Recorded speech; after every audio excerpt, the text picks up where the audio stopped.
wabarakatuh. Halo semuanya, welcome back to my channel. Oke, di video kali ini saya akan membahas tentang materi networking model. Apa sih networking model itu?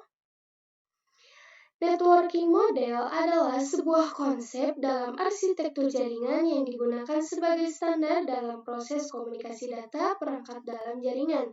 Selain menjadi standar networking, model ini juga memberikan panduan tentang bagaimana data dikirim, diterima, dan diproses dalam jaringan. Jadi, intinya definisi dari networking model itu adalah sebuah aturan atau standar yang harus diikuti di dalam dunia jaringan komputer. Next. Nah, sebelum networking model ada, setiap vendor membuat atau memiliki networking modelnya masing-masing. Nah, vendor itu apa sih? Jadi, teman-teman, vendor itu adalah pihak atau orang atau perusahaan yang menyediakan barang atau jasa kepada pihak lain. Contohnya seperti ini, teman-teman beli makanan di kantin. Nah, kantinnya itu vendornya atau penjualnya. Next.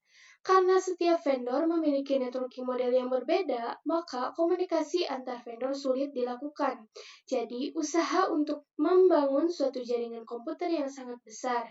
Oleh karena itu, dibuatlah sebuah standar atau spesifikasi minimum oleh ISO atau International Organization for Standardization pada tahun 1984, yaitu dengan nama OSI, Open System Interconnection, atau bisa juga disebut OSI 7 Layer Model. Nah, bisa teman-teman lihat di sini, ada gambar chaos networking dan juga model networking. Nah, di sini adalah networking yang kacau atau yang tidak beraturan, tidak tersusun, yaitu ada application, encryption. Intinya, chaos networking ini adalah before dari networking model yang after ini ya teman-teman. Nah, di chaos networking ini sangat tidak tersusun dan tidak beraturan. Sedangkan yang after atau model networking ini sudah beraturan, yaitu mulai dari application, presentation, session, transport, network, data link, dan juga yang terakhir yaitu physical. Nah, jadi teman-teman sudah lihat kan di sini before dan after-nya ya teman-teman. Oke, next. Nah, networking model ada dua, yaitu networking sekarang menggunakan TCP atau IP lebih less formal dibanding OSI. Sebaliknya, karena OSI lebih kompleks, maka sering digunakan untuk kebutuhan edukasi. Jadi, OSI ini lebih sering digunakan untuk kebutuhan edukasi, yaitu seperti pembelajaran ya teman-teman. Jadi, agar mudah dipahami oleh siswa-siswanya ya teman-teman. Next. Nah, OSI model adalah model jaringan dari International Organization for Standardization yang membagi komunikasi menjadi 7 layer agar perangkat dari berbagai vendor bisa saling terhubung. Model ini dibuat untuk mengatasi chaos networking dan meskipun jaringan sekarang lebih banyak memakai TCP atau IP model, OSI tetap digunakan untuk pembelajaran karena lebih terstruktur. Next. Nah, di sini sudah ada cara kerja TCP/IP. Yang pertama yaitu memecah data menjadi paket kecil. Data dipecah menjadi paket-paket kecil sebelum dikirim agar lebih mudah ditransmisikan. Yang kedua, paket dikirim melalui router. Setiap paket dikirim melalui jaringan dengan bantuan router yang menentukan jalur terbaik menuju tujuan. Dan yang terakhir itu yang ketiga, paket diterima dan diproses setelah sampai, paket tidak langsung digunakan, tetapi dicek kelengkapan, urutan, dan keamanannya, lalu disusun kembali menjadi data utuh. Nah, bisa teman-teman lihat di sini sudah ada gambarnya. Nah, di sini ada pengirim dan juga penerima. Nah, pengirim ini akan mengirim data atau informasi melalui router-router ini, yaitu memilih jalur yang terbaik atau memilih jalur router yang terbaik. Nah, nanti pengirim akan memilih jalur yang terbaik lalu akan terkirim ke penerima. Nah, untuk penerima tidak akan menerima paket atau data atau informasi dengan cara mentah-mentah atau langsung diterima saja. Jadi akan dicek kelengkapan, urutan, dan keamanannya lalu disusun kembali menjadi data utuh ya teman-teman. Oke, next. Nah, di sini ada struktur OSI vs TCP/IP model, yaitu layer-layer OSI dan layer-layer TCP/IP. Nah, kalau layer TCP/IP ini ada yang 4 layer dan juga ada yang 5 layer. Untuk sekarang saya akan menjelaskan yang 5 layer ya teman-teman.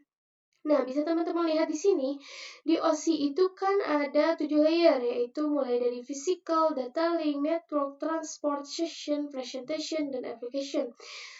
Nah, application, presentation, dan session ini di TCP/IP diringkas atau diubah menjadi application saja ya teman-teman. Jadi dari 3 ini di TCP/IP diringkas menjadi hanya application.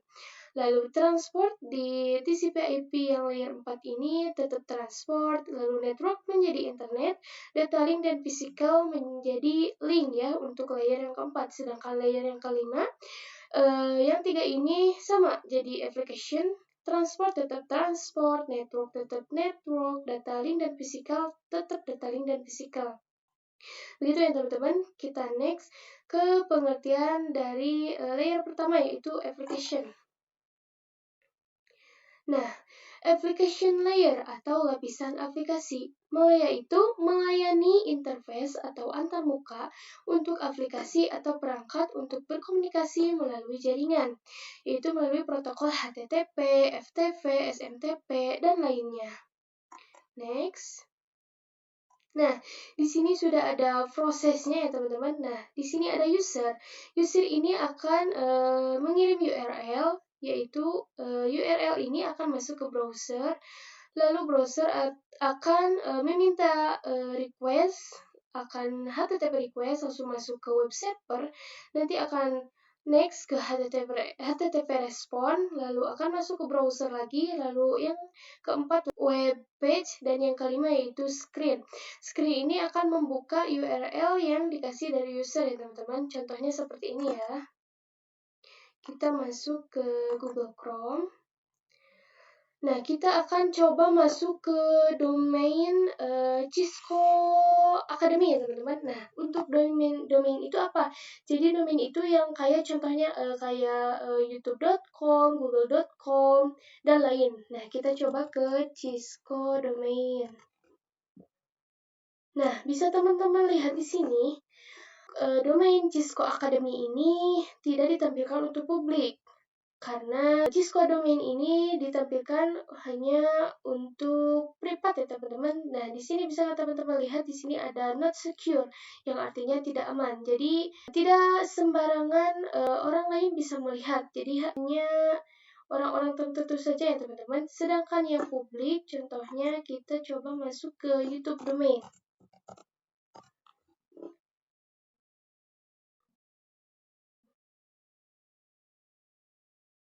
Nah, di sini kita sudah masuk dan bisa langsung mengakses karena domain YouTube ini ditampilkan untuk publik ya teman-teman. Oke, kita next lagi ya ke materi selanjutnya. Nah, yang kedua yaitu transport layer atau lapisan transport, yaitu untuk mengatur pengiriman data dan memastikan keandalan komunikasi antar aplikasi pada host yang berbeda. Protokol utamanya yaitu ada TCP dan UDP. Nah, untuk TCP itu adalah singkatan dari Transmission Control Protocol, yaitu TCP menggunakan koneksi, data dikirim secara berurutan, mencegah data yang macet, dan mempermudah dalam menentukan dan memperbaiki kesalahan. Negatifnya, terdapat banyak komunikasi dua arah antara kedua pihak, sehingga butuh waktu yang lebih lama. Sedangkan UDP yaitu User Datagram Protocol tidak berbasis koneksi, tanda pengenal atau nomor urut, tidak mengoreksi kesalahan pengiriman, dan tidak peduli apabila paket hilang. Positifnya, UDP mengirimkan data jauh lebih cepat ketimbang TCP. Nah, jadi perbedaan dari TCP dan UDP itu sudah terlihat ya teman-teman. Kalau TCP itu menggunakan koneksi, sedangkan UDP tidak menggunakan koneksi. Lalu, kalau UDP itu tidak akan mengoreksi kesalahan pengiriman dan tidak peduli apabila paket hilang. Kalau TCP itu, intinya TCP itu akan menjamin paket terkirim, sedangkan UDP tidak terjamin. Oke, next. Nah, fungsi utama TCP/IP model. Berbeda dengan OSI, model yang memiliki 7 layer dan lebih untuk teori, TCP/IP model hanya punya 4 layer dan digunakan langsung untuk mengatur kiriman data, menentukan alamat tujuan, serta komunikasi antar perangkat di jaringan. Next. Yang ketiga yaitu ada network layer, adalah lapisan dalam model jaringan yang berfungsi untuk mengatur pengiriman data dari satu perangkat ke perangkat lain melalui jaringan dengan cara menentukan alamat tujuan menggunakan IP address, memilih jalur terbaik, routing, serta memastikan paket data sampai ke tujuan dengan benar. Next. Nah, untuk network layer hanya terdapat satu contoh, yaitu IP. IP menyediakan dua fitur yang sangat penting, yaitu addressing dan routing. Nah, addressing itu adalah intinya teman-teman proses pemberian alamat pada perangkat di jaringan agar bisa saling berkomunikasi. Sedangkan routing yaitu proses menentukan jalur terbaik untuk mengirim data dari sumber ke tujuan. Nah, next, setiap perangkat jaringan memerlukan alamat unik di jaringan. Nah, contoh dari routing seperti ini teman-teman. Di sini PC1, misal PC1 akan mengirim paket atau informasi atau data ke PC3. Nah, PC1 ini mungkin akan ke router 2, router 0, 1, 3, baru sampai ke PC3. Nah, bisa juga PC1 ini akan mencari jalur terbaik, yaitu langsung ke router 2, router 3, dan sampai ke PC3. Nah, begitu ya teman-teman contoh dari routing.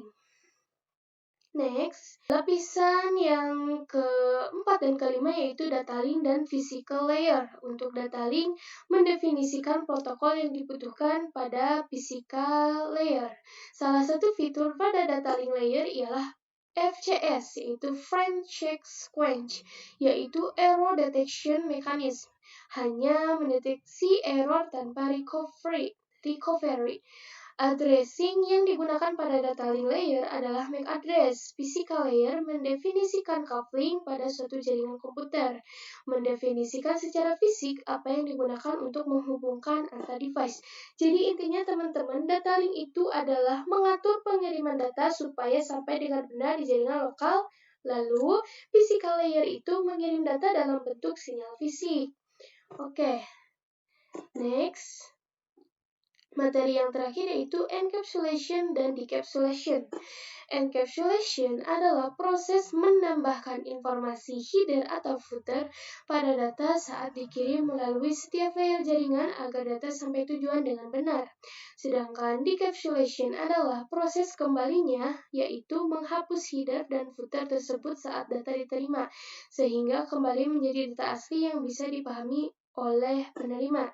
Nah, jadi intinya encapsulation itu adalah membungkus data, sedangkan decapsulation itu adalah membuka data yang telah dikasih oleh encapsulation. Contohnya seperti ini ya teman-teman.